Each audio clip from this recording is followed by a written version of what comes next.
Hi అండి. ఈరోజు మన ఛానల్లో వ్లాగ్ వచ్చి కొబ్బరి చట్నీ చేస్తున్నానండి. టేస్ట్ అయితే చాలా బాగుంటుంది, సింపుల్గా కూడా చేసుకోవచ్చు. నేను ఒక కొబ్బరికాయలో హాఫ్ చెక్క తీసుకున్నానండి. ఈ హాఫ్ చెక్కతోటే నేను కొబ్బరి చట్నీ చేస్తాను. ముందుగా అయితే కొబ్బరికాయ ముక్కలు కోసేసుకున్నానండి. కళాయి పెట్టి నూనె వేసి పోపులు వేస్తున్నానండి. పచ్చిశనగపప్పు, పొట్టు మినపప్పు పోపు వేసానండి. ఇవి కొంచెం దోరగా వేపుకోవాలి.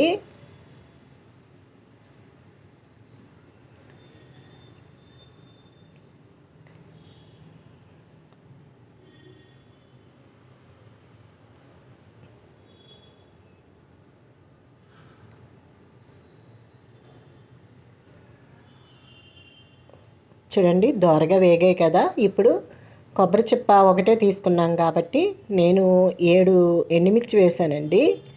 ఈ చిప్పకి ఈ కారం సరిపోద్దండి. అవి కూడా దోరగా వేపుకుండగా చిన్న చింతపండు పిక్క వేస్తున్నానండి. ఆయిల్లో వేయడం వల్ల చింతపండు మెత్తగా అవుతుందండి. కొంచెం నా వాయిస్ ప్రాబ్లంగా ఉందండి, బాగా కోల్డ్ చేసింది నాకు. కొంచెం ఏమీ అనుకోకండి.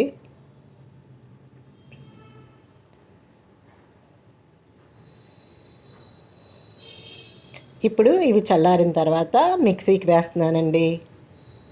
ఇందులోనే పచ్చి కరివేపాకు వేస్తున్నానండి. ఇట్లా వేస్తే ఫ్లేవర్ బాగుంటుందండి. అలాగే రుచికి తగినంత సాల్ట్ కూడా వేసాను. ఇప్పుడు మిక్సీ అయితే పట్టేశాను. ఇప్పుడు కొబ్బరికాయ ముక్కలు చేశాను కదండి, ఆ ముక్కలన్నీ ఇందులో వేస్తున్నాను. నేను పైన తోలైతే తీయలేదండి. వెనక చాలామంది బ్లాక్ షేడ్ తీస్తారు, నేనైతే తీయలేదు. అది కూడా మిక్సీ పట్టి నేను ఒక గిన్నెలోకి తీసేసుకున్నానండి.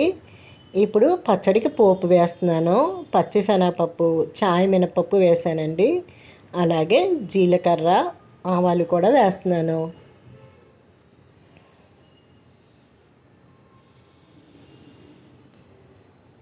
ఇవి మళ్ళీ దోరగా వేయించుకోవాలండి.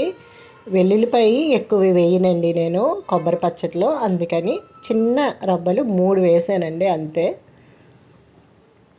అలాగే ఎండుమిర్చి కూడా కట్ చేసి వేసాను.